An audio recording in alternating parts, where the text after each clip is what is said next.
The Book of Destiny. Translation of Kitab-ul-Taqdeer.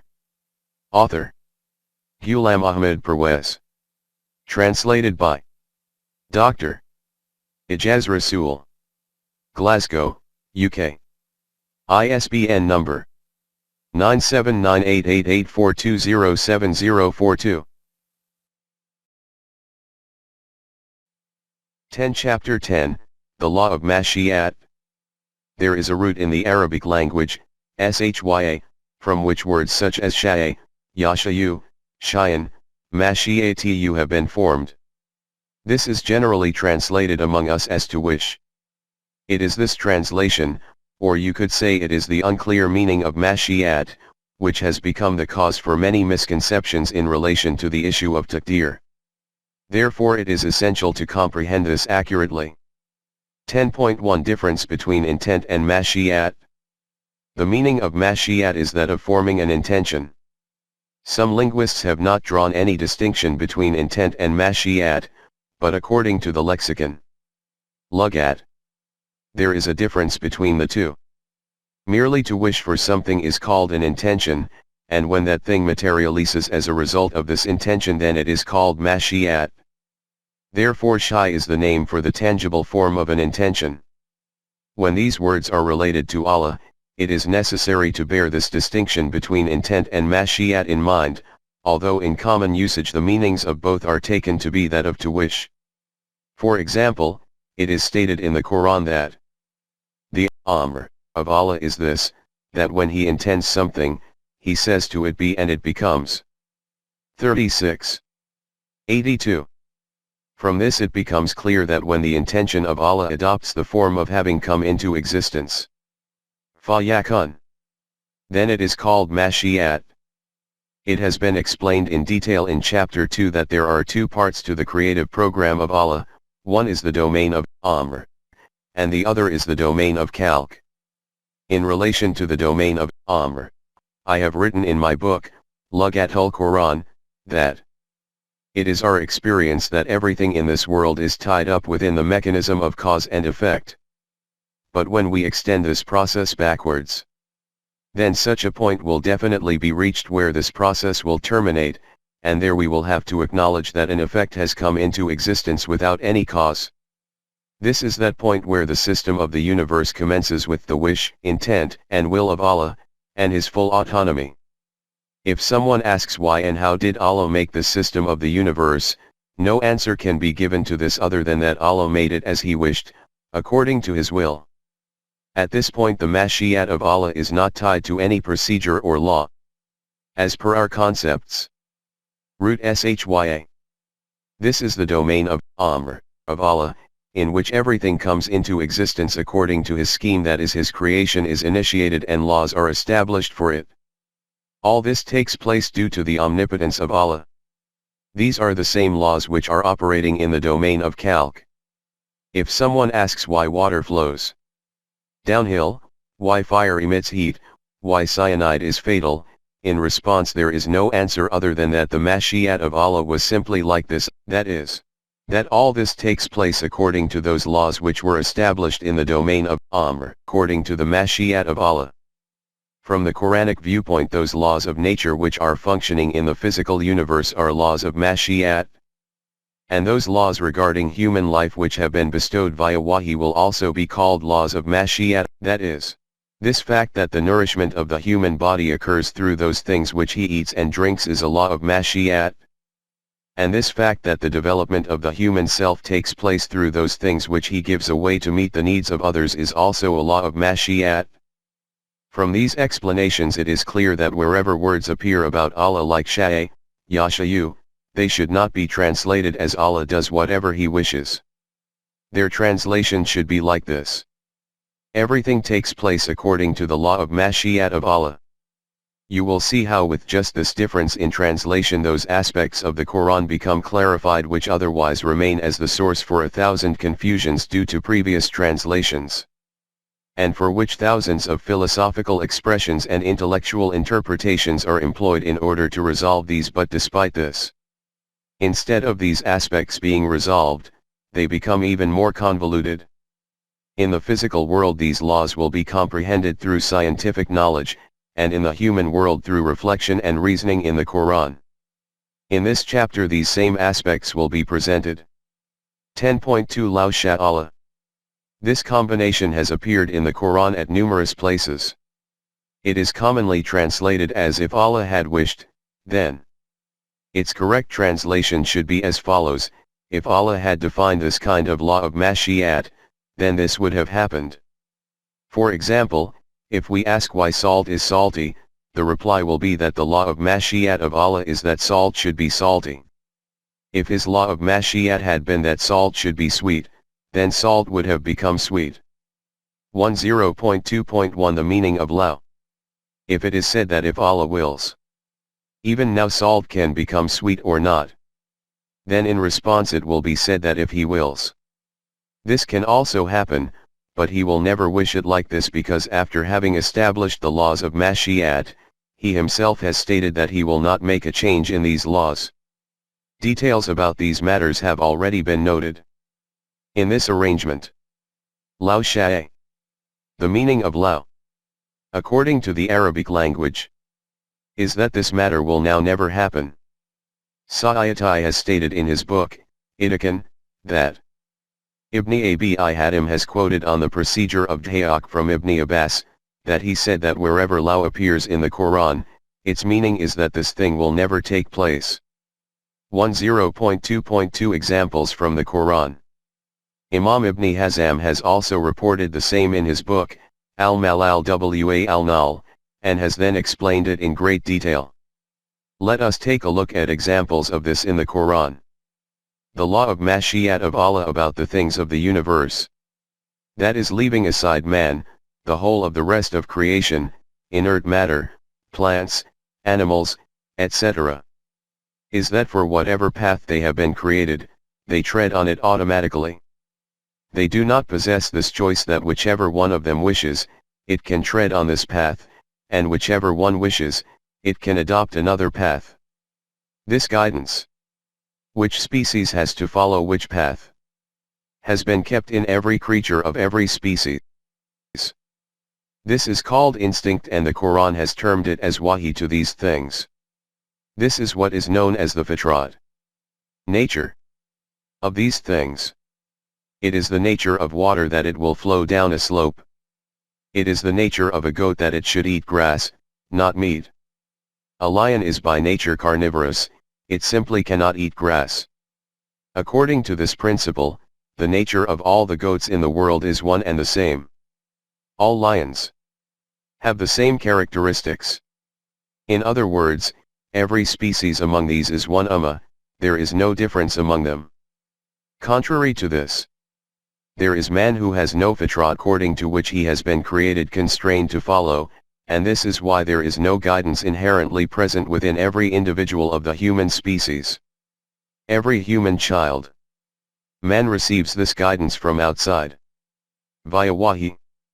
And he has been given this choice, that whoever wishes can live according to this guidance, and whoever wishes can reject it and adopt another path. It is as a consequence of this that the whole of mankind is not automatically one ummah, there are differences among them. Some are mu'min and some are kafir, some are virtuous and some are evil. Someone who is evil today can become virtuous tomorrow. 10.2.3 Why were all human beings not created virtuous? Seeing the evil and chaos, injustice and tyranny, which is rampant in the world, this thought arises in the hearts of people with a superficial outlook that why did Allah not do this? That all human beings should have been made virtuous, no one should have been able to do any evil at all. Why did he not make everyone mu'min? What difficulty was there for Allah to have made the whole of humanity one single ummah? Those who tread on one and the same path. So that there would have been no mutual differences among them, nor would there have been any conflict and chaos. The Quran has said that it is correct that if this had been in the mashi'at of Allah, then he would also have created man constrained just like other creations, and in this way the whole of humanity would have been one ummah. Like sheep and goats, there would have been simply no difference among them, but his mashi'at was not like this. He has created man as the possessor of choice and intent. Now any such technique, pattern, or system which forces him to follow a particular path by removing his choice and intent will be counter to the law of Mashiach. Neither Allah will now do this, nor should any human being do this. Like a compassionate physician, Rasool desired with all his heart and soul that people should abandon the wrong path and adopt the right path, and in this way avoid destruction. This was that intensity of desire of the heart of the Nabi referring to which Allah stated, "Will you fret yourself with grief that they do not become mu'mineen?" 26. 3. See also 18.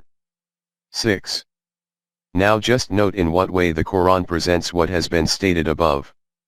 It is stated in Surah Yunus. If it had been the will of your Rabb, they would all have had Iman, all who are on earth. Will you then compel mankind against their will to have Iman? 10. 99.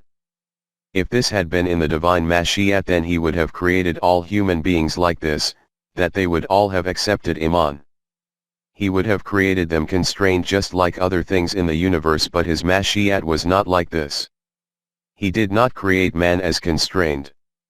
Therefore, O Rasool, do you wish to compel people to become Muslims? But this will be against the law of Mashiach of Allah.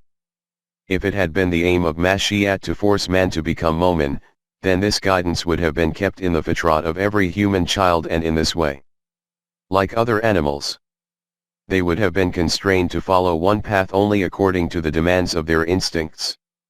If we had so willed, we could certainly have given every self one guidance. 32. 13. If it had been the requirement of our Mashiach for all human beings to be constrained to tread on one path only, then we would have kept such an instinct within them, but this is not our law of Mashiach. For human beings the law is that we have informed them through the messenger which is the right path for them, and after that have declared, whoever wishes can accept it, and whoever wishes can reject it. 18. 29. The growth of human potentials will take place from this, and the evaluation of this fact, how they utilize their choice and intent. 5. 48 to 49. By selecting the right path using their choice and intent, they become unified in thought and deed with each other. In this way, their differences will be able to be erased, these will not be erased by force. 11. 118 to 119. If man had been created constrained, then in that situation there would have been no kafir or mushrik. 6. 107, 6. 137. Then human beings would not have remained as human beings, rather would have existed as stony rocks, or a herd of cattle. 10.2.4 The demand for a miracle. One way to force man who is born with choice and intent to accept something is to hold a sword to his throat, and the other way is to somehow or other suspend the power of his choice and intent, which is far more effective and successful than the first one. By making him drink an intoxicant, by making him sniff chloroform, or now, by mesmerizing him through hypnotism. In the maslak of mysticism this objective is achieved by exhibiting magical tricks. At the time of the advent of Islam this custom was prevalent throughout the world. In light of this, the Kuffar of Arabia would repeatedly request and demand that Rasulullah should demonstrate some supernatural phenomenon to them. In common terminology this is called a miracle, that is, they used to demand miracles from him. In response to this, Allah used to inform his messenger to say to them that we are declaring that by using your intellect and reasoning like human beings, decide for yourselves about right and wrong, whereas you desire that your intellect and thinking become suspended by the display of miracles, and in this way you are compelled to accept this matter. If the intention had been to compel you to obey something, then why would you have been given the power of choice? This does not befit Allah, that after having given you the power to choose, He takes it away again. 10.2.5 The response to this. In the verse referred to above from Surah Yunus 10:99. where it is said to Rasool that do you wish for them to be made mu'min by force, from this there is a reference to this very demand from the kuffar. It is stated in Surah Al-An'am. They say, why is not a sign sent down to him from his Rabb? Say, Allah has certainly power to send down a sign. But most of them understand not. 6:37. These people ask, why does Allah not give some miracle to his messenger? Tell them that it is not impossible for Allah to manifest miracles. But they do not have knowledge of this fact. Why he does not do this, what he wishes is for you to decide about right and wrong by utilizing your intellect and vision. He does not wish to make you accept reality by suspending your intellect and reasoning. Along with this, the messenger was informed that if you could do this, that by making a tunnel in the earth reach the other end, or by erecting a ladder reach up to the heavens, and bring back from there such a miracle through which they become satisfied, they will still not accept Iman. In other words, it is certainly possible that by becoming mesmerized in this way, these people may bow before you, but this cannot be declared as being Iman. That which is called Iman is acceptance of the truth following the full agreement and contentment of the heart and mind.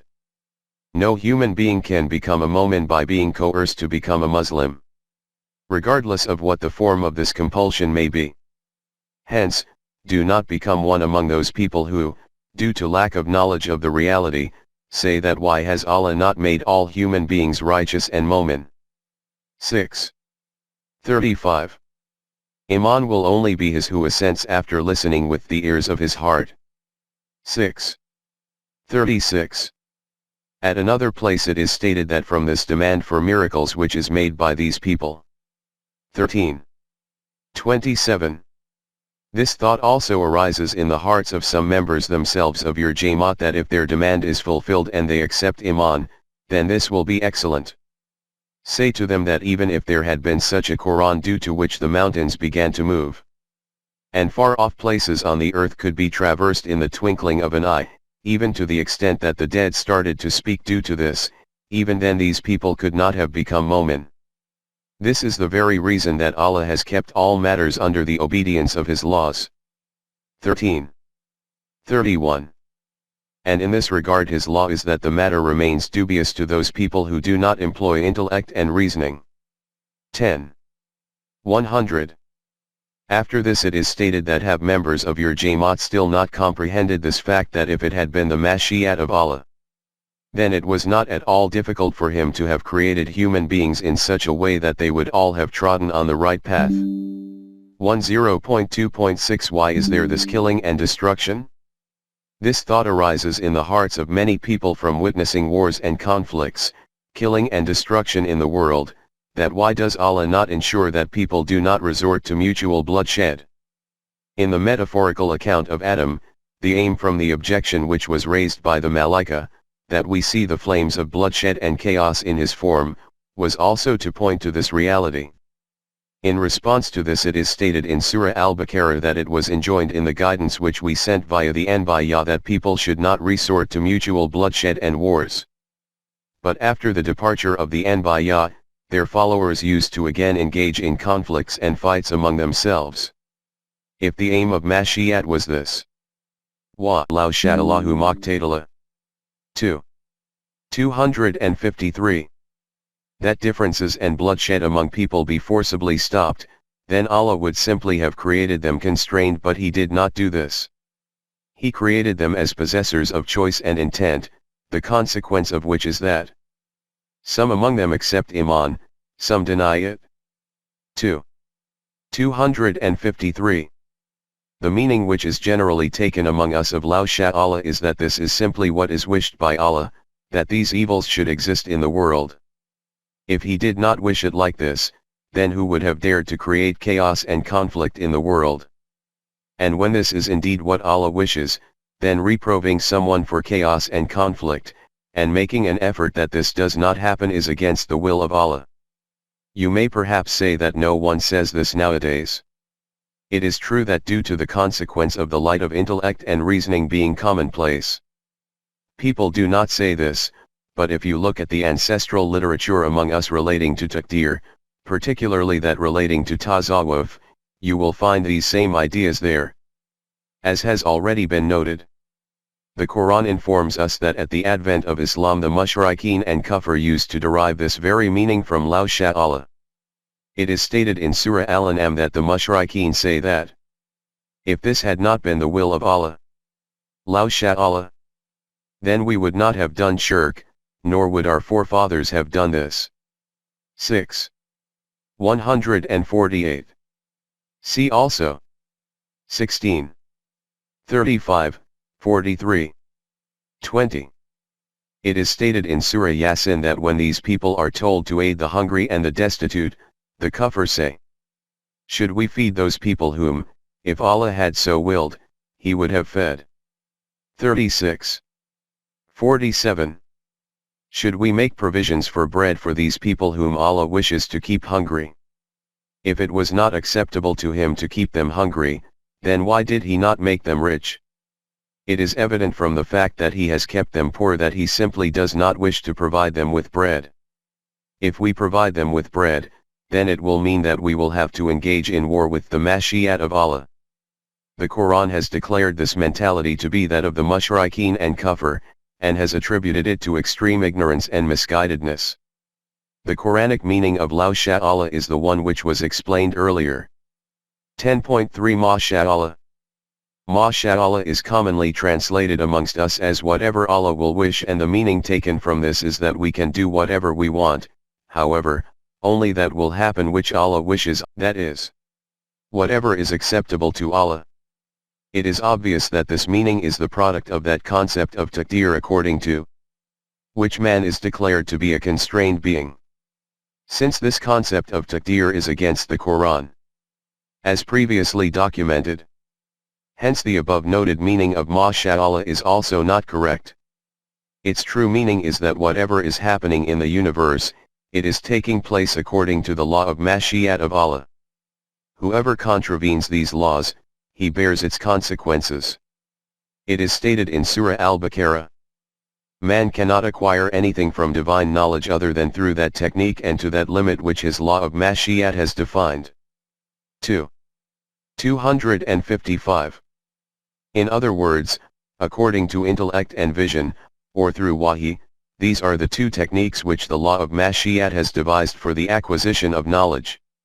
Even through these man can only obtain limited knowledge compared to divine knowledge. In Surah Al-Kahf the tale of two orchard owners is illustrated as an allegory. One of them maintained a correct outlook, and it is stated about the other, he used to commit injustices and excesses against his own self. 18. 35. He was a denier of Allah and also of His law of requital. The consequence of denial of the law of requital, that is, denial of this reality that man reaps whatever he sows, was that he neglected his land, and it became ruined. At this his companion, who had iman in these matters, told him that you should have said this after seeing your land and orchards, that all this takes place according to the law of Mashi'at of Allah. MashaAllah.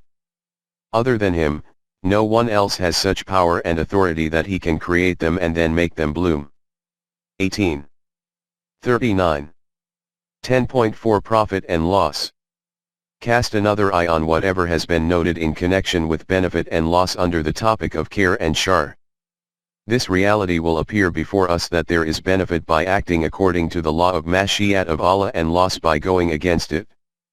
In Surah Yunus it is stated, O Rasool, these opponents ask you repeatedly that you warn us that if we keep treading on the wrong path our destruction will ensue, then tell us when will that destruction arrive. In response to this it was instructed to tell them that you ask me in such a way as if manifesting this revolution is within my control and so I should be able to tell you when it will arrive. Here, everything takes place according to the law of Mashi'at of Allah. Leaving aside that revolution, I do not even possess any authority for benefit and loss to my own self against the law of Mashi'at of Allah. Illa MashaAllah. 10. 49. This cannot happen that if I desire, I can turn poison into something which is life-giving for me. Or can produce the property of poison in water. Or can do this, that wheat ripens in my field in 2 months, and after a year in the field of my opponent. There is a law of respite defined for everything here. When the time of respite ends, then there is not the delay of even 1 moment. 1049.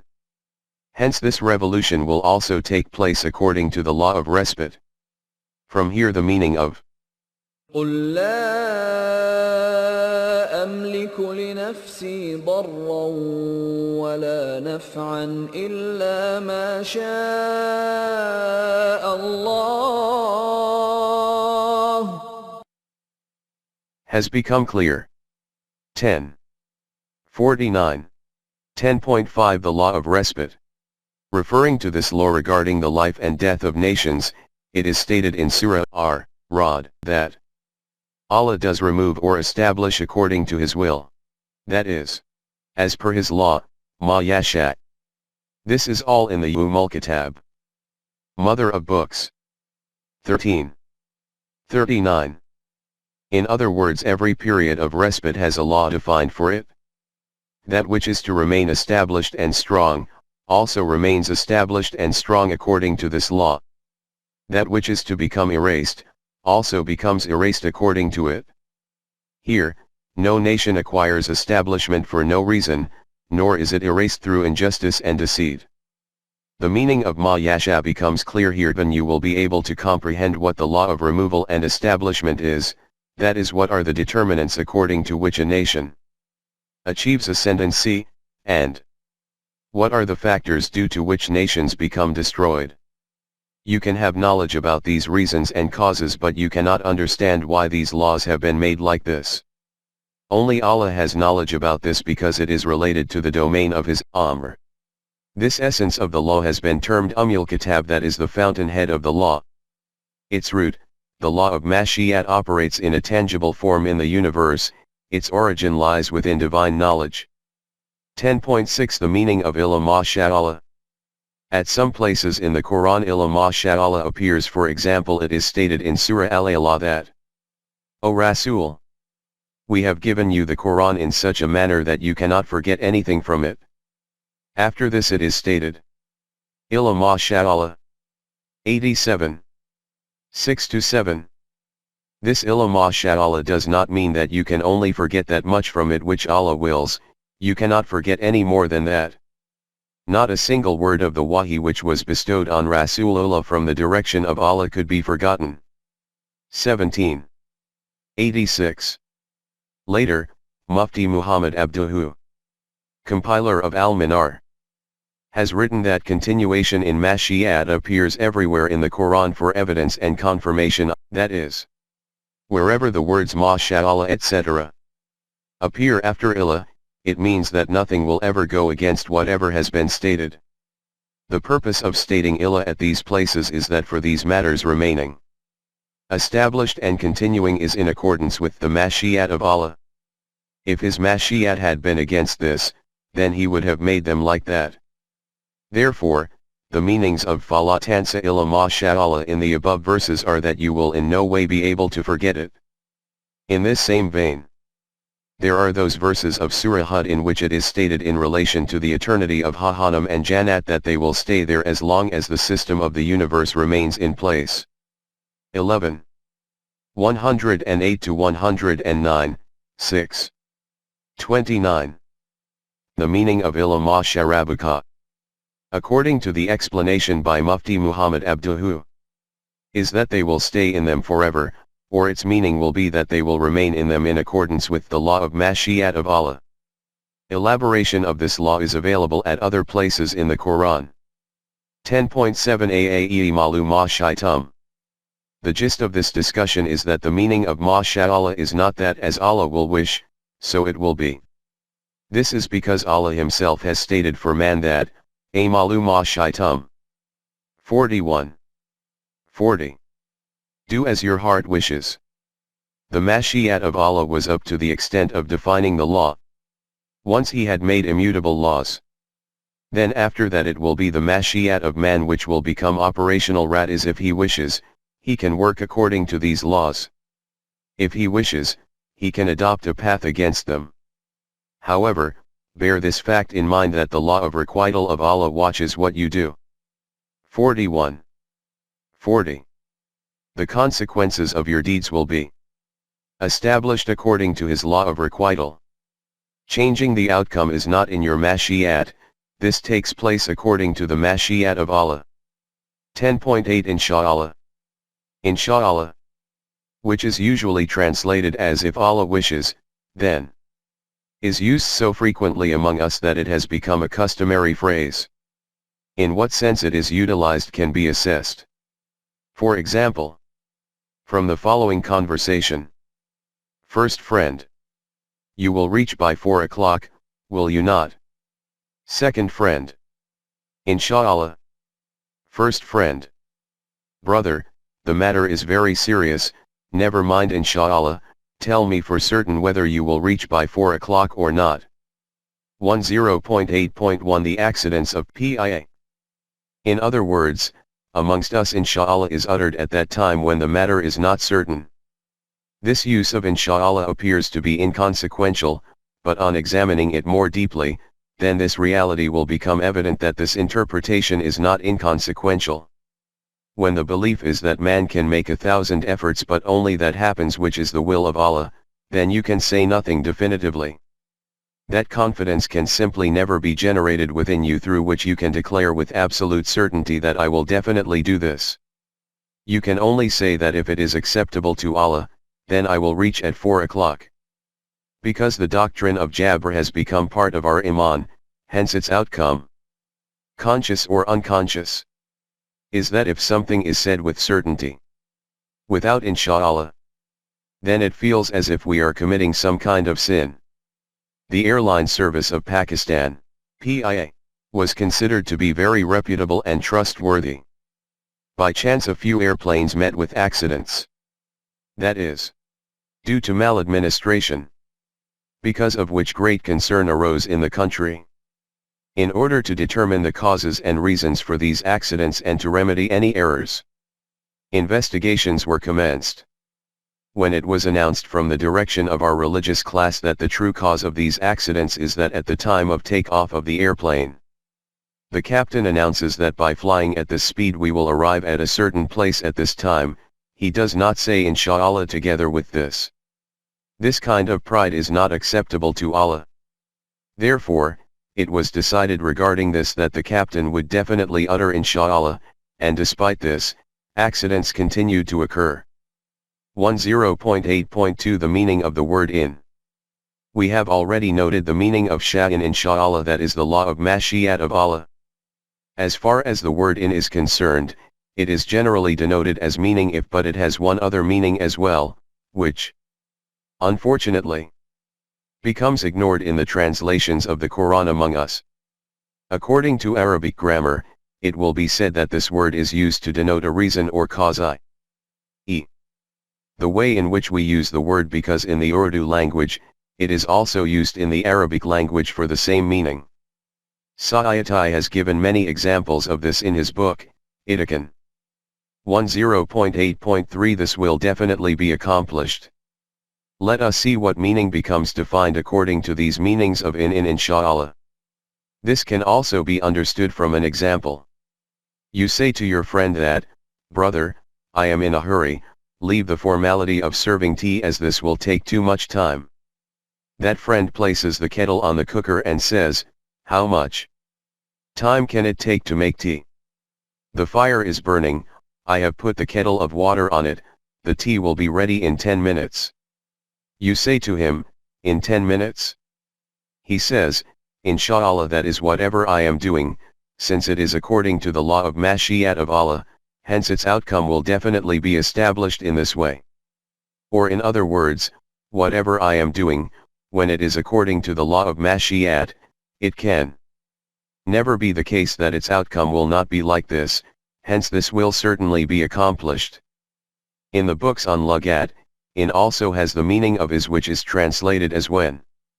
From this aspect of the meaning, see how the matter has taken a totally different direction. That same inshallah which was uttered to denote lack of certainty and absence of confidence in oneself, has now become a reflection of certainty and conviction, and complete confidence. This is the Quranic meaning of inshallah.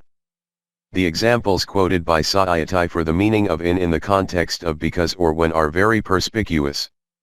For example, the meaning of the well-known verse of Surah Al-Imran 3. 139.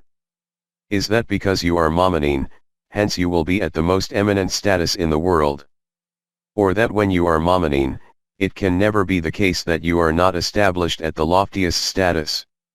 It is stated in Surah Al-Fath 48. 27.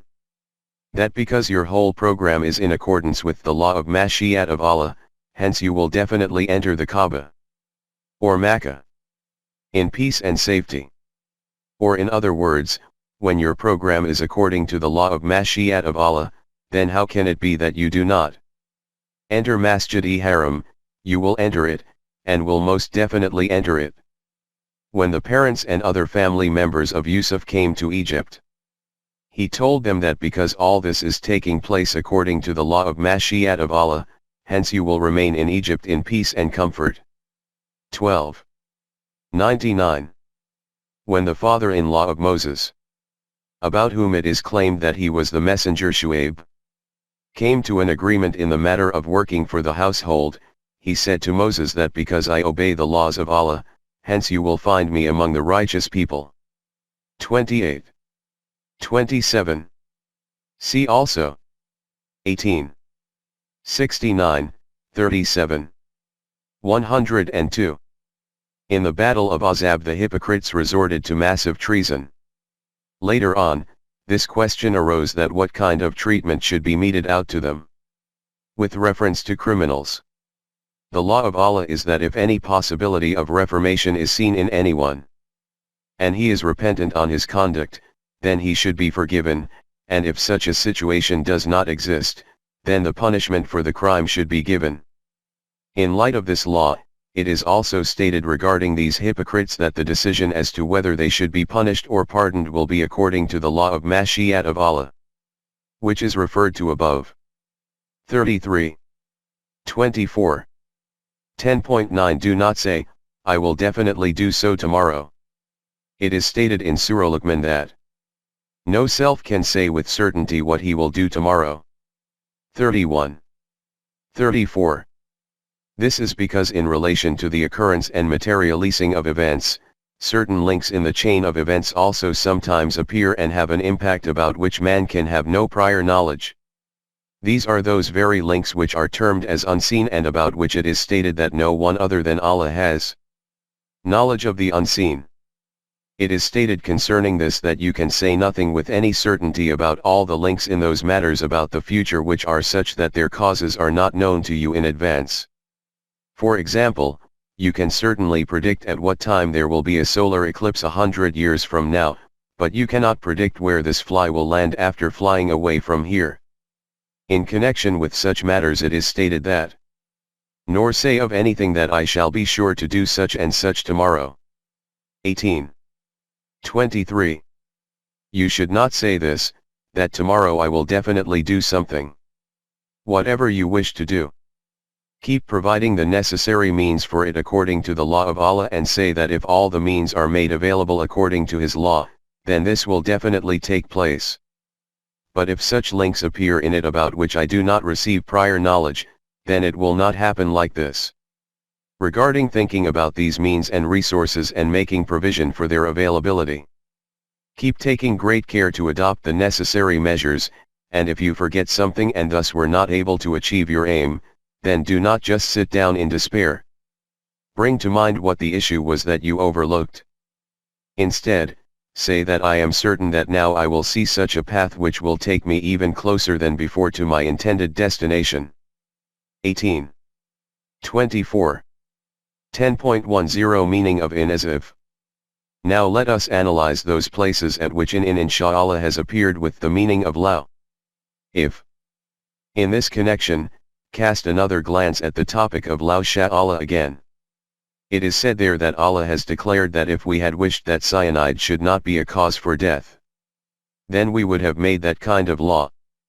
But because we did not wish it to be like this, our mashiat was that cyanide should be a cause for death, thus we did not make a law like that, but made a law like this. This is the meaning of those verses in which in has appeared with the meaning of if. For example, 1. It is stated in Surah Yasin that you can witness how, despite being loaded with so much weight, ships float about on the surface of the water like ducks. This takes place in accordance with our law of mashiat. 36. 43. If our law of mashiat had not been like this, then these would never have been able to float, they would have sunk in the water. Just think how a needle made of steel sinks immediately in the water. But a ship constructed from iron weighing thousands of tons and carrying so much cargo and so many passengers, keeps floating onwards. This is the functioning of our law of mashiat, according to which it has been determined what size and weight of something will remain afloat and what will sink in it. The same thing is said in connection with those winds due to whose force sailboats are steered. 42. 33. 2. Nuh used to admonish his people that if you do not desist from your wrong path, you will be destroyed. In reply they used to say that instead of continuing to alarm us in this manner, why do you not just bring about that destruction? He would respond that this destruction comes according to the law of mashiat of Allah. After a period of respite, it will descend upon you according to that same law. 11. 33. 3. Allah sent down the Quran, completed it, and also took the responsibility for its protection on himself. Hence, this simply cannot even be envisioned that some part of the Quran has been lost. In this regard it is stated that if this had been in our mashiat then we would have taken out some part of the Quran, but this kind of thing was not in our mashiat. This is why, having completed it, we have taken on the responsibility for its protection, not a single word of it will be lost. 17. 86. In fact, it is also stated here that if it had been in his mashiat then, O Rasool, he would have placed a seal on your heart, and in this way this Quranic message would simply not have been able to enter your heart, but the mashiat of Allah was not like this. 42. 24. 4. After having created man on earth, Allah stated that this is your place of abode and you will have to stay here for a period of time. 2. 36. This is the law of mashiat of Allah. How long this system of the universe and heavens and earth will endure in this state? Or how long this earth will remain fit as an abode for man? Or how long the process of the human race itself will continue like this? These matters are related to the mashiat of Allah about which man has no knowledge. This is why it is stated, O mankind, if it was in the mashiat of Allah, then he would remove you all from here, and bring about another creation in your stead. Allah has defined scales for this. 4. 133. This reality has also been reiterated at other places, for example, 14. 19, 35. 16. There are also laws of mashiat specified for the establishment and substitution of nations. That is one nation being replaced by another nation. Their elimination and establishment is also according to these laws. The words in Yasha have appeared for this too. 6. 133. In the coming chapters, since we are going to discuss the laws of mashiat relating to guidance and going astray, power and decline, government and rule, poverty and wealth, etc. Therefore at this point these summaries are felt to be sufficient. Although there is a certain point in relation to this which is very important and requires elaboration, therefore it is necessary to explain it here. 10.11 Wa ma tasha'una illa an yasha Allah. We have seen that the Quran has informed human beings that you can do as you wish. 41. 40. About the Quran itself it is stated that be aware that this is a reminder of those truths which have been overlooked. So whoever wishes can remind himself of these, obtain counsel from it. 80. 11-12. But there are also those kinds of verses in the Quran which are commonly translated as follows. 1. This is but an admonition, then whoever wishes should set his path towards his Rabb, and you will not wish for anything other than what Allah wishes. 76. 29-30. 2. This is no less than an admonishment for the worlds. All the worlds.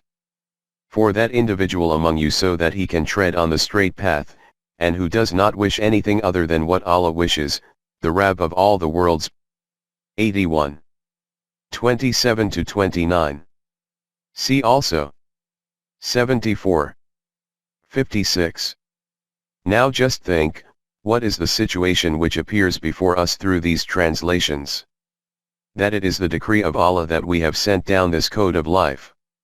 Now whoever among you wishes, he should adopt the straight path, and whoever does not wish this, he can become destroyed by treading on the wrong paths. But in the same breath it is also stated that you cannot do anything according to your own volition, choice, and intent. Your desire, wish, will, choice, your wishing or not wishing, is nothing to do with your own choosing. You can only wish that which Allah wishes. This implies that what you call your own decision is never your own decision. Whatever decision Allah desires, He gets it accomplished by you. Have you noticed that by inventing this one doctrine of Jabr, what kind of concept appears before us about the Quran itself and about Allah who sent down the Quran? If the issue was only this, that leaving aside the deeds of man, even his own wishes and decisions are not within his own volition, whatever decision Allah wishes, He gets it done from him. Man must only wish for that which Allah wishes. Then what need was there to proclaim earlier that we have sent down this book? Now whoever wishes can accept it, and whoever wishes can reject it. Saying this kind of thing does not suit the style of Allah. In these verses the words ma tasha'una merit close attention. These are generally translated as you do not wish. In this, ma is for the negative, not, and tasha'una is for the action. According to Arabic grammar, the meaning of a negative action is also nahi, that is, do not do it. In grammatical terms this is said to be the inclusion of information in the meanings of insha, wish. This is a technical argument which I have written about in detail in Lughatul Quran with support from acknowledged books of Lughat and grammar. Those readers who have an interest in these details can refer to it. According to these meanings, the interpretation of wa ma tasha'una illa an yasha Allah becomes clear, that is, it is an instruction of Allah that we have left you with this choice that you can make whatever decision you wish, but what you should do is to keep your choice and your decision in accordance with our laws of mashi'at. We only wish for this, that you should live your life according to our laws, so you should also wish for this. We do not force you. But we will certainly say this much, that you should willingly, with your choice and intent, only adopt that path which is in line with our laws of mashi'at, that you should wish for that which we wish. What it is that we wish, you are aware of that. If you do not know or have forgotten, then listen. We do not wish that you should adopt kafir. If you adopt the path of iman, then that will be according to our will. Together with this, also understand that when we say that we wish for you not to adopt the path of kafir, then from this there is no purpose or desire for any benefit to us. If you adopt the path of kafir, then you will only cause harm to yourself. It is of no consequence to us whether you adopt the path of kafir or that of iman. Our law of requital is that no bearer of burdens can carry the burden of another. Everyone is responsible for his own deeds and their outcomes will appear before you according to our law of requital. This is the law of that Allah who, leaving aside your visible deeds, even has knowledge of the hidden secrets in your hearts. Hence your desires and intentions also bear results according to His law of requital. 39. 7. Have you noticed how those same verses which are translated as even your wishing is not within your own choice, after proclaiming man to be a possessor of choice and intent, declare him as being responsible for all his deeds and intentions. Iqbal has said about the Quran that if you live according to the Quran, then it will make you into that which Allah wishes you to become. This is the meaning of wa ma tasha'una illa an yasha Allah. You possess this choice that you can make whatever decision you wish for yourself, but when you have this choice, then why should you not wish for that which is the wish of our law of Mashi'at? Why should you not make your choice compatible with our Mashi'at, as a result of which you will live a life full of prosperities? With what finesse Iqbal explains this reality when he says that your supplication is that your desire should be fulfilled, my supplication is that your desire should be transformed. And with a change in desire, the whole world of man transforms. Allah states that you should transform your desire in such a way that it becomes congruent with our law of Mashi'at. Our law of Mashi'at is this, that Mu'mineen are the most eminent and are in authority over all. Desire to become a Mu'min, so that you can acquire that status. 10.11.1 Man Yasha. The verses which are presented with great gusto in support and authority for the doctrine of Jabr are those in which the words Man Yasha appear. And their translation is done as whoever he wishes. For example, he gives guidance to whoever he wishes, he misguides whoever he wishes. 16.93. Or he forgives whoever he wishes, he gives punishment to whoever he wishes. 284. Or he gives abundant risk to whoever he wishes, he restricts the risk of whoever he wishes. 17.30. Etc. If these are the meanings which are ascertained from the common translations of these kinds of verses, then they go against many verses about these very subjects in the Quran. For example, it is stated about guidance and going astray. Say to them that haqq has arrived from the direction of your Rabb, now whoever wishes can accept it, whoever wishes can reject it. 18.29. Regarding punishment and protection. Makfirat. It has been stated at numerous places that this is the recompense for their own deeds. In connection with the restriction and abundance etc. of rizq, this principle has been described that man can only get that for which he strives. 53.39. As has been stated above, if the meaning of the verses relating to Man Yasha are taken as he gives to whoever he wishes, that there is no procedure or law established for this, then various verses of the Quran will become contradictory to each other. And, as has been noted previously, the Quran has provided this evidence of its being from Allah that there is no contradiction in it. Hence the verses quoted above cannot be mutually contradictory. Now the question which arises is, what is their correct meaning? 10.11.22 Meanings. According to the convention of the Arabic language, there can be two meanings for Man Yasha. One is whoever Allah wishes and the second is whichever individual wishes it like this. For example, one meaning of Yudilu Man Yasha wa Yadi Man Yasha. 16.93. Can be that Allah gives guidance to whoever he wishes, and causes to go astray whoever he wishes. And the second meaning is that whichever individual wishes to seek guidance, he receives guidance, and the one who wishes to remain astray, he remains astray. In the same way, one meaning of the verse about rizq can be that Allah gives abundant rizq to whoever he wishes, and restricts the rizq of whoever he wishes. And the other meaning can be that whichever individual wishes to obtain an abundance of rizq, he can obtain an abundance, and the one who wishes a restriction in sustenance for himself, his sustenance becomes narrowed down. 10.11.3 An important verse of Surah An-Nahl. Now the question is, which of these two meanings should be given preference, and the answer is easy. As has already been noted, that interpretation of these verses will be correct which is in accordance with other verses of the Quran and with its overall teaching. The focal point of the whole teaching of the Quran is the law of requital, that is, man receives the results of his deeds.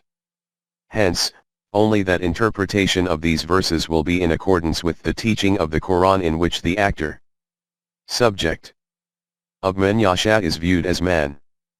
In this connection, that part of the verse of Surah An-Nahl which we have previously referred to in chapter 9 demands profound reflection. The common translation of this whole verse will be, if Allah had wished, He would have made all of you a single species following one path. But He misguides whoever He wishes, and gives guidance to whoever He wishes, so that He can question you as to what kinds of deeds you performed. 1693. You will see what a ridiculous situation appears before us with this translation, that is, the Quran first of all states that guidance and misguidance are not a matter related to your own choice. Allah gives guidance to whoever wishes, misguides whoever He wishes, and after that it states that we will question you regarding what kinds of deeds you did. The question is this: that when guidance and misguidance are simply not within the control of man. Man is constrained in this respect. Allah can give guidance to whoever He wishes, can misguide whoever He wishes, then how can people be held accountable for their deeds? It is obvious that this translation and interpretation of the verse is not correct. Its correct meaning will be that if Allah had wished that all human beings should tread on only one path, then He would have created them constrained, like animals. But His mashiat was not like this. He has created man as possessor of choice and intent, hence His law is that whoever wishes, man yasha, can adopt the correct path, and whoever wishes can reject it, and it is due to being this possessor of choice and intent that man is declared to be responsible for his deeds. That is why, after bestowing him with choice, we will inquire from him how did he use his choice. Therefore the correct translation and interpretation of these kinds of verses will be that both kinds of possibilities exist in front of man. He can choose whichever path he wants from among them. Whichever kind of path he chooses, the same kinds of consequences will appear before him. 10.11.4 That which Allah wishes. In some verses, instead of man yashayu, the words man nashayu, whoever we wish, or man ashayu, whoever I wish, appear. Therefore in these verses the subject can, in any case, only be Allah. From what we have written at the start regarding this topic, it is clear that by Allah wishes it, this means according to the law of mashiat of Allah. From this the meaning of such verses becomes clear. For example, it is stated in Surah Al-An'am 6:83. That we elevate in ranks according to our law of mashiat, and the law of mashiat is that the ranks of everyone are decided according to his deeds. 46:19. The same situation applies to the laws of mashiat which relate to the external universe or to the physical life of man. For example, it is stated in Surah Rum that Allah causes the winds to blow, which causes water vapors from the oceans to be raised up, and He then spreads these into the atmosphere according to His law of mashiat. 30:48. The same kinds of physical laws of mashiat function among human beings in connection with the birth of children, progeny. 42:49-50. As previously noted, because we are discussing guidance and misguidance, respect and degradation, risk, etc. in detail in separate chapters, we are confining ourselves to only the main points here. Further verses about man yasha, man nasha, etc. will appear at their respective places. 10.12 Yafalu ma yasha, and Ya'umu ma yuradu. Yafalu ma yasha. He does whatever he wills. And Ya'umu ma yuradu. Whatever he intends, he decides in accordance with it.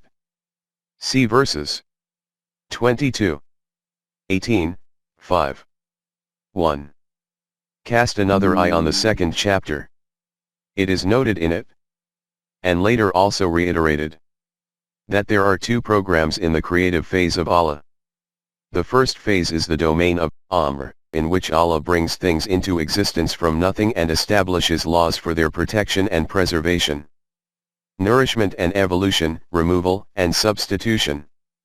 In this phase His complete authority functions in this way that He does whatever He wills, There is no prior procedure or law defined for this, nor any limit or constraint. The correct translation and interpretation of Yakhluqhu ma yasha'u. 42. 49. Here is that whatever he wills, he creates. Whatever is in his intention, he does it like that. 22. 14. No one can question him that why did he make a certain thing like this, or that those laws which he formulates and the commands which he implements, why are they like that? 2. 253, 5. 1. 10.13 Additions in creation. This phase of the creative program of Allah has not ended. There is no doubt in this that he does not make any alteration in the laws which he has established for his creations, but he is not now sitting back free from the process of creation. He keeps making ever new additions to his creations. 35. 1. And it is obvious that whichever new creation comes into existence, he also defines new laws for it. Kalib has stated in his unique style that he is not yet free from the business of adornment. In front of him the eternal mirror is still under a veil. In our known universe his system of creation is like a grain of sand in a desert or a drop in an ocean. We neither have definitive knowledge of the full extent of his existing creation, nor any idea about his infinite process of further creations. 10.14 According to the law of Mashi'at, the second phase of his creation is that in which every affair takes place according to his defined laws, in which he makes no alterations. In this phase, Yafalu ma yasha will mean, he does everything according to his law of Mashi'at. There are numerous examples of this in the Quran. For example, 1. It is stated in Surah Ar-Ra'd that for each period, Ajal, there is a law, Kitab. Allah does blot out or confirm as per his Mashi'at. 13. 38-39. There is a duration for the outcome of every deed, and this duration is defined according to the established law of Allah. Whether nations and things are to remain in place or become eliminated takes place according to this, and all this takes place in accordance with his law of Mashi'at. You have seen here that it is firstly stated that there is a law, Kitab, established for every matter, and after that ma yasha'u is stated. It is obvious that the meaning of ma yasha'u here can only be that of according to the law of Mashi'at of Allah. 2. About this principle of establishment and elimination it is stated in Surah Ibrahim that Allah will establish mu'minin in strength with the word that stands firm, in this world and in the hereafter. But Allah will leave to stray those who are unjust. Zalimin. 14. 27. Allah has established a concrete law about living. An ideology of life according to which establishment and strength is assigned to the Jamaat-e Mu'minin in the world and in the hereafter, and according to which the unjust become destroyed. After this it is stated that, wa yafalu Allahu ma yasha'u. 14. 27. It is obvious that this means that all this takes place according to the law of Mashi'at established by Allah. It does not mean that even after making such a concrete law and principle, he does whatever he wills, that is, whatever he wishes, he keeps in place, and whatever he wishes, he just destroys without any reason. 10.15 There is no differentiation between Momin and Kafir in physical laws. 3.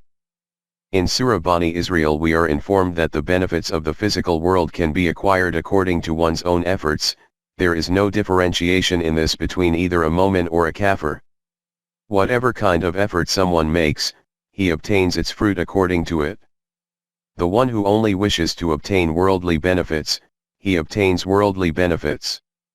The one who wishes to obtain the bounties of the hereafter together with worldly benefits, he can obtain both.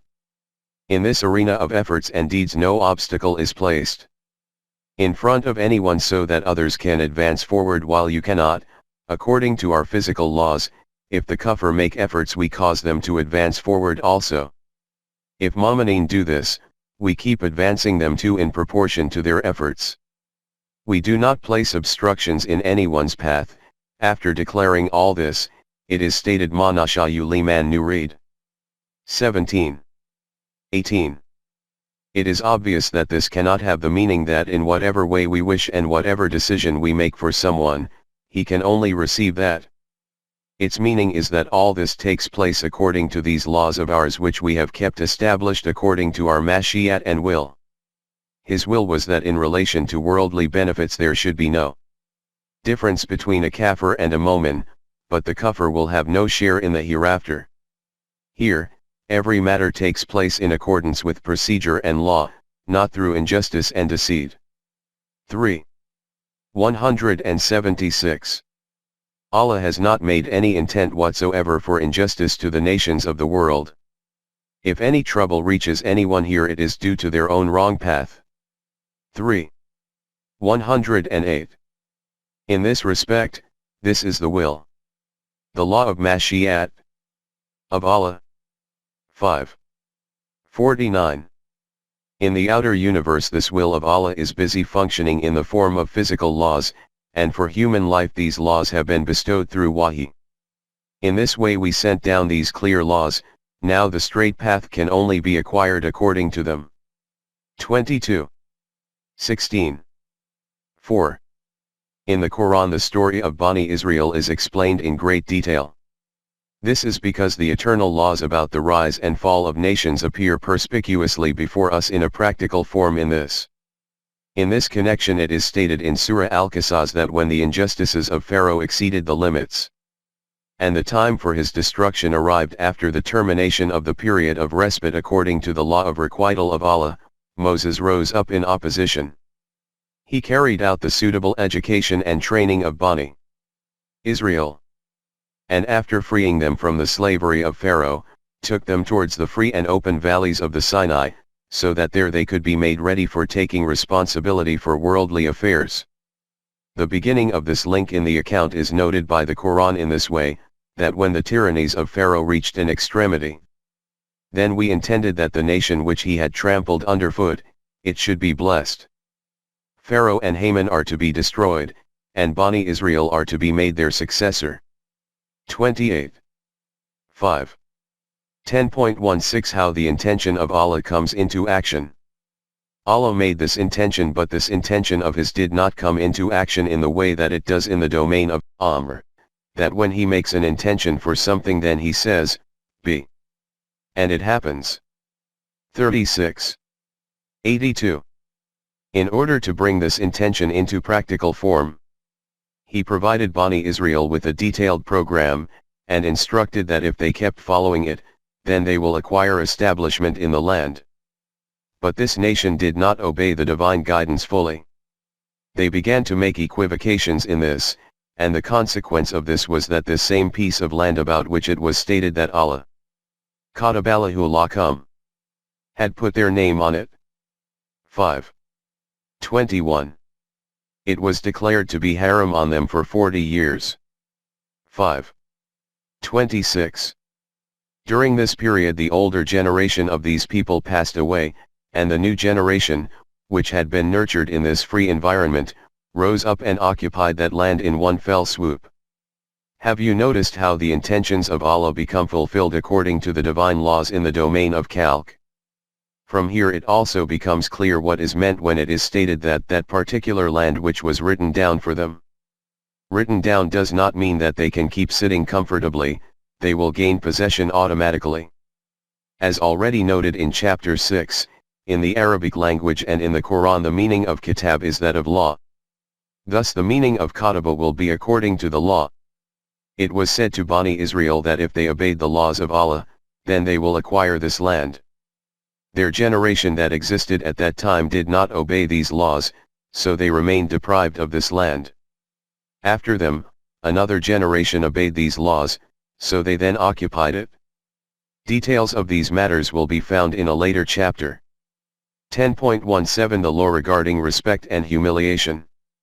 In Surah Al-Hajj, verse 22. 18. Is commonly translated as whoever Allah humiliates, no one can give him respect. Allah surely does what He wills. From this translation it is obvious that there is no defined procedure and law for respect and humiliation.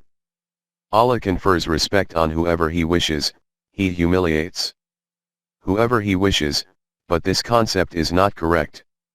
Allah has devised laws and principles regarding respect and humiliation. A detailed discussion about this point will come later. At this juncture a single example will suffice.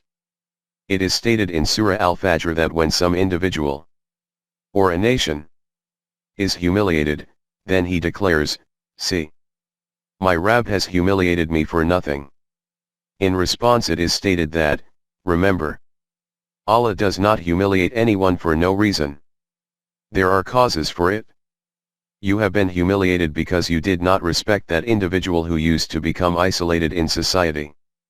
You had established such a society in which man was not respected from the point of view of being a human being. For this you had fabricated quite different criteria. This is the cause for this humiliation of yours. Allah does not humiliate anyone for no reason.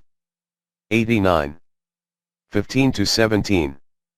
You have observed what the meaning is of ma yashayu in the verse mentioned above of Surah Al-Hajj. 22. 18. That is according to the law of Mashi'at of Allah. 10.18 The state of a foetus. In this same surah, Al-Hajj, it is stated that we keep the foetus in the mother's womb for a duration of time and after that its birth takes place. 22. 5. This duration is according to ma nashayu. It is obvious that here also the meaning of ma nashayu is not that we make a decision about every single foetus that this one should remain in the mother's womb for this duration, and that one for that duration. The duration of pregnancy is defined according to the physical law of Allah. If, in some case there is an increase or decrease in this, even then it is according to a physical law, and this can be determined through medical science. 10.18.1 Progeny of Zachariah. In the matter of the birth of children, another event appears before us, and that is the birth of Yahya into the family of Zachariah. Zachariah was getting old and his wife was infertile, therefore he no longer had any hope of children. When he was given the good tidings about the birth of a son, he exclaimed with surprise that how can a child be born to us in these conditions? In reply it was stated Kazalika Allahu yaf'alu ma yasha. 3. 40. Which is commonly translated as whatever he wills, he does it, but this translation is not correct. This is because Allah himself has stated at another place that a child was born to them according to the general physical law, the law of Mashi'at. This happened because Zachariah possessed the potential for a child to be conceived, however there was some issue with his wife. That fault became remedied. 21. 90. And the ability to conceive a child became possible for her.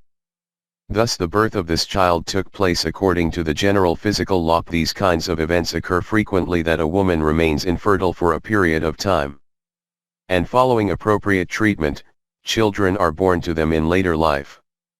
From the above explanations it is clear that as far as the domain of Amr is concerned, the meanings of Yafalu ma yasha and Yamu ma yuradu are that everything takes place there according to the will of Allah. Allah does whatever He wills. But when these same words are about the domain of Khalq, then their meaning is that all this takes place according to the law of Mashi'at of Allah, knowledge of which has been given to man, either through knowledge of the physical sciences or through Wahi. In this regard, an important aspect appears before us, at which our soul becomes awestruck the more our perceptive insight ponders on it. Regarding the decisions of Allah in the domain of Amr, it is declared that Allah cannot be questioned why He did it like this, while all others can be questioned, that is, Allah is not required to follow any law there. 21. 23. 10.19 Allah can also be asked why this did not take place. But in connection with the domain of Khalq, Allah has stated something else. It has been explained with great clarity in the Quran that if you perform these kinds of deeds then you will acquire Jannat as a result. This is the promise of Allah. This is called an absolute and fixed law. In Surah Al-Furqan it is stated that it is the promise of Allah that the inhabitants of Jannat will live there forever, and that they will receive everything in it which they will desire. After that it is stated that this is the promise of Allah, and it is such a promise that if it is not fulfilled, hypothetically, then he can be questioned as to why it did not become fulfilled. 25. 16. Allahu Akbar. That same Allah who had stated, in connection with the domain of Amr, that Allah cannot be questioned as to why he has done it this way, now states that if some promise of mine is not fulfilled, then you too can question me as to why this did not take place, and I will give you an answer to this. I will inform you that this promise, law, was predicated on certain conditions. Because you did not satisfy these conditions, therefore our promise could not be fulfilled. This is what is called a law, is it not, that if you do such and such then this will be its outcome. This is the difference between a tyrannical dictator and such a ruler in whose kingdom the rule of law is functioning. A dictator does whatever comes to his mind and no one can question him as to why he has done this. In the functioning of a law, the decision for every matter takes place according to the law, and it can be inquired regarding every decision that why has this been done. There is no rule of a tyrannical dictator in the kingdom of Allah, there is the rule of law, and then such a law in which there is never any alteration. 10.20 The concept of Allah fabricated in our era of Malikiyat. Just think, is there such a concept of God to be found in any religion? But when Muslims abandoned the Quran, then even among them the concept of God as an absolute dictator became created, who possesses no procedure or law. He does whatever comes to his mind, and no one can question him as to why he did this. The fact is that as long as the rule of law, called the righteous caliphate, remained in the Ummah, the Quranic concept of Allah remained in place, but when after this the caliphate converted into a monarchy, then the concept about Allah also changed. Although it is said among us that the king is the shadow of Allah on the earth, in reality we have converted Allah into the mold of earthly kings, that is a tyrannical, absolute dictator, who is neither subject to any procedure, nor to any law. Whatever comes to his mind, he does it. In his presence no one can breathe without his permission. He can bestow respect on whoever he wishes and humiliate whoever he wishes. He can bestow estates on whoever he wishes and can seize everything from whoever he wishes. His mentality, in the words of Sadi, is like that of the royal temperament. If the mood is bad, then a slap is given in response to a greeting. If the mood is good, then lands are allotted to the one who utters a profanity. Allah of the Quran is far above these concepts concocted by human beings themselves. 10.20.1 Change in the concept of Allah caused change in the collective system. We have said above that as long as the rule of law prevailed in the Ummah, the concept of Allah also remained like that of a law-abiding ruler. When monarchy arrived among them, then his concept became like that of an absolute dictator. But we feel that in order to be precise, what should be said is that as long as the concept of Allah remained like this, that his every decision is according to procedure and law, then the basis of our system remains centered on the rule of law. When, according to the doctrine of Jabr, the concept of Allah became like that of an absolute dictator, like Qasr o Kasra, our system of government converted into an autocratic monarchy. And since this system greatly suited the monarchs, hence our sultans made tremendous efforts to support this doctrine of Jabr until it was made a part of the Iman of Muslims. Have you noticed how by an alteration in the concept of Allah, the system of society changes? This is the importance of Iman in human life. Probably it was Kant who had said that if you tell me what kind of concept of God a nation holds, I will be able to tell you everything about the culture and values, politics, and societal life of that nation. The Quran presents the true concept of Allah for this very reason, that human society is the reflection of this concept. Monarchy and dictatorship can never prevail in a nation which has Iman in Allah according to the Quranic concept. In this it is the rule of law which will always be in operation. that system whose basis is on this eternal and immutable principle. Hum yasalun. That every human being can be held accountable, each one can be asked why he said this and why he did that, can there be even the remotest allowance for dictatorship? Malukiyat. In it. In hum yasalun all are included, great and small, no one is excluded from this. And this reality about who can hold supreme authority. Sovereignty. In the Islamic system of the state also becomes evident from this. The meaning of sovereignty is that authority which holds ultimate control, against whose decision there can be no appeal, who cannot be asked why has he given such a decision. In the Islamic system this status rests only with Allah. His book. La Yasalu is only for him, not for anyone else. According to this one principle, the authority of Malukiyat, dictatorship, religious clergy, and spiritual rule all disappears. This is the practical meaning of La ilaha. And you will now also have assessed how with the alteration resulting from this one ideology of Taqdeer, where the Ummah was, and to where it has been taken. How profound was this conspiracy, and how destructive were its consequences. 10.21 In Allah ala kulli shay'in qadir. These words have appeared in numerous verses of the Quran. These are translated as, there is no doubt that Allah is controller. Qadir.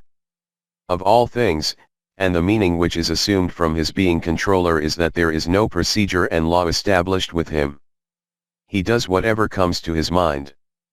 10.21.1 The meaning of Qadir.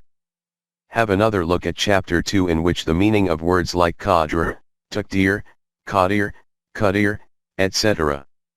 have been explained. You will see that the meaning of Qadir is the one who defines and establishes scales.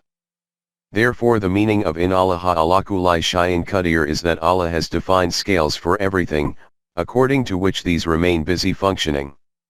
This is that control of Allah outside of whose orbit nothing in the universe can go. He has subdued everything in the heavens and the earth for you. 45.13. This dominion of Allah encompasses the whole of the universe. As far as man is concerned, he is possessor of free will in his choice and intent, but the consequence of his every intention and his every deed is also determined according to the scales. Laws. Defined by Allah. In relation to human deeds, this is what is meant by being Qadir.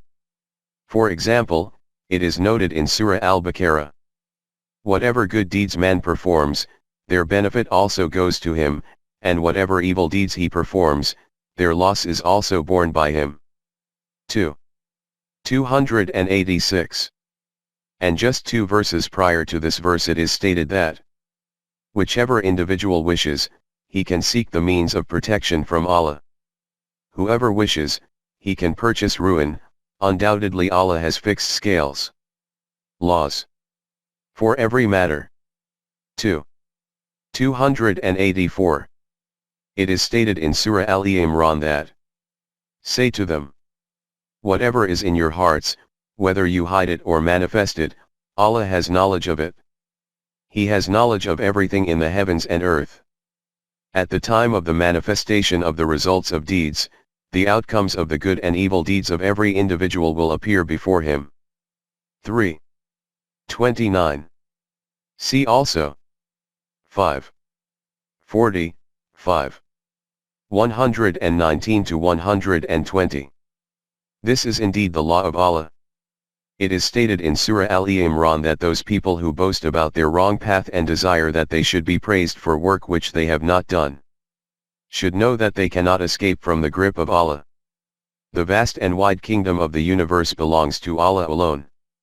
In Allah ala kulli shay'in qadir. And He has established laws for everything according to which outcomes are established. Therefore, how can man go outside the confines of his law of requital? 188 to 189. At another place in this same surah this matter becomes even clearer. Describing some loss that the Jamaat-e-Momineen had to suffer in a battle. Uhud. It is stated that they inquired, why have we suffered this loss? O Rasool! Say to them that this has happened through your own error, you yourself are responsible for this. And after this it is stated, In Allah ala kulli shay'in qadir. 3. 165. Allah has established laws relating to every matter. The one who follows these laws is successful, the one who goes against them suffers a loss. In Surah At-Tawbah the Jamaat-e-Mu'minin are told that, if you do not step forward for jihad, then you will be trapped in a severe hardship, and Allah will substitute another nation in your place. After this, Allahu ala kulli shay'in qadir. 9. 39. Is stated. Decisions about the rise and fall of nations take place according to the laws established by him. For elaboration of this very point it is stated at another place that say to these people who are opposing the system of Allah in this way, and think that there is no one to hold us to account, that you keep traveling to and from different locations and you see there the ruins of the destroyed habitations of former nations, those nations were even greater in strength and power than you. So can you not even understand this matter from this, that when those nations could not remain protected from the ruinous consequences of their path, then how will you remain protected? After this it is stated that Allah is He who is all-knowing and all-powerful. Innahu kana aliman qadiran. 35. 44. 10.21.2 The simile of a field. The Quran has illustrated the law of requital at numerous places through the example of a field. It is obvious that a field functions according to the laws of agriculture defined by Allah. Rain falls on all kinds of land. Vegetation will grow from the land which has been made ready for the sowing of crops. Nothing grows in the land which has become barren. Then it is also His law that sow wheat, get wheat. Sow barley, get barley, this is also the principle for life and death. It is stated in Surah Rum. Reflect on the effects of the Rahmat, rain of Allah, how it bestows life to the dead land. In the same way, Allah gives life to those who are dead. He has defined scales for everything. 30. 50. See also 18. 45, 41. 39. These same principles are also established for the life and death of nations in this world, and also for life after death. As a result of the ruinous consequences of their wrong path, Bani Israel became shackled in the humiliating chains of slavery by the people of Babylon, and it was after almost 100 years that they again tasted freedom. After describing this episode in their national life in a metaphorical style, the Quran states an Allah ala kulli shay'in qadir. 2. 259. The decision for the life and death of nations takes place according to the laws defined by Allah. 10.21.3 The desire of Rasool. The period of respite holds great significance in the law of requital. For the seed to become a tree and bear fruit. For the outcome of a deed to manifest in a tangible form. There is a time lag. And as has already been explained, this interval, period, or duration, is defined by the law of Allah. This point has been explained in a very eloquent manner at one place in the Quran. In front of Rasulullah there was a supreme program to launch a revolution in the human world. For the achievement of this aim, all of Rasulullah's life was spent in continual struggle and striving against all of the combined opposition in situations testing of great courage. In the final stages of his life the emergence of this kind of yearning in Rasulullah's heart was a natural instinct. Whether the outcome of these endeavors will manifest during my life, or will my whole life be spent in simply opposing these hardships? In reply to this it was stated that, undoubtedly we possess the power that the destruction about which your opponents are warned, that its manifestation should take place before your very eyes. But there is a law of ours established about the respite between a deed and its outcome in which there can be no increase or decrease for the sake of anyone. 23. 95. Therefore, your duty is this, that you keep on passing this message to the people. When will the outcome of your efforts materialize? The accounting of this is our responsibility. 13. 40. Just ponder that Allah who does not cause any increase or decrease in his defined calculation even for the sake of his Rasool. How can this concept about him be correct that he keeps doing whatever comes to his mind and whenever he wishes? This complete universe is functioning according to the power of mathematics. If there is even the slightest increase or decrease in this calculation, then the whole system of the universe will crash in a second. If man takes off from the earth and lands on the moon, and keeps controlling those things he sends there while sitting here on earth, then all this takes place in accordance with mathematics. 10.22 Life in the heavenly planets. At the mention of the moon landing, a great verse of the Quran comes to mind. It is stated in Surah Al-Shura. And among his signs is the creation of the heavens and the earth, and the living creatures that he has scattered through them. And he has the power to gather them together according to his will. Law of Mashi'at. 42. 29. From this it appears that there are such planets in the galaxies in which life is present. After this it is stated that at this present time habitations in these various planets are separated from each other, in whatever form these may be. But when it will be the requirement of the law of Mashi'at of Allah, then these habitations will connect with each other. Man has only now begun to attempt to make contact with these planets. Who knows whether, after establishing contact with these planets, life exists there? How this contact becomes established according to the laws defined by Allah, ask those astronauts about this who have returned from the moon, or those who still have contact with the moon today. In the 5th and 6th verses of Surah Al-Hajj the meaning of In Allah ala kulli shay'in qadir is expounded in an extremely beautiful style.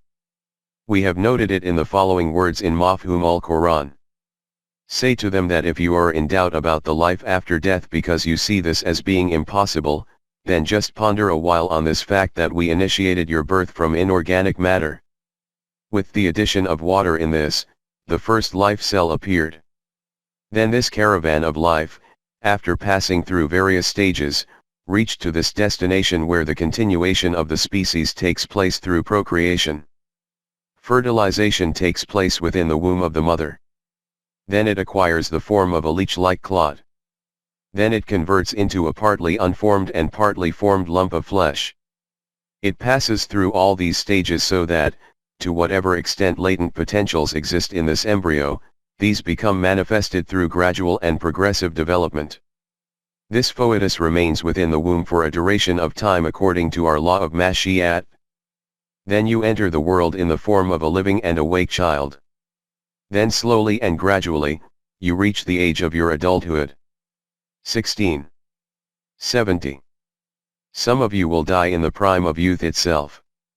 And some others, reaching old age, return to the frailty of age, in which the condition becomes such that, after acquiring knowledge and understanding, man sinks again into incapacity.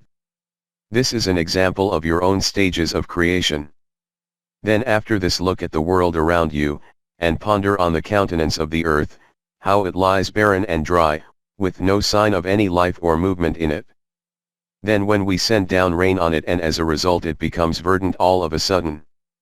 And its greenery becomes more and more luxuriant each day, in this way a world of beautiful landscapes emerges from this lifeless land. All this is because the being of Allah is an established fact, and His law also always produces concrete constructive results. He gives life to lifeless things, hence giving life to the dead is not at all difficult for Him. 22. 5-6. And after this it is stated, Wa anahu ala kulli shay'in qadir. 22. 6. That is all this manifests according to the scales defined by Allah. 10.23 Taqdeers of Allah. These are those Taqdeers of Allah. The scales defined by Allah, according to which things in the external universe are constrained to function. But man has been given this choice that if he wishes he can live a life in accordance with them, and if he wishes he can transgress against them. However, despite possessing this choice, he does not possess the choice that he can also elicit the outcome of his deeds according to his desire. The outcomes of his deeds will be established solely according to the laws established by Allah. From this aspect the law of requital of Allah also has control over man himself. This point is also worthy of attention that in Allah ala kulli shay'in qadir has appeared throughout the Quran, that is, in these verses things are referred to, not man. From this it can also be taken to mean that the things of the universe are constrained to function according to the scales, laws of Allah, but man is not constrained. Allah does not tie man down in the chains of taqdeers. He only gives him the command to live life according to these laws. Now it is his choice whether he obeys this command of Allah or transgresses it. Probably it is this very point which Iqbal had in mind when he said that plants and animals are bound to taqdeer, a mu'min is bound only to the divine commands.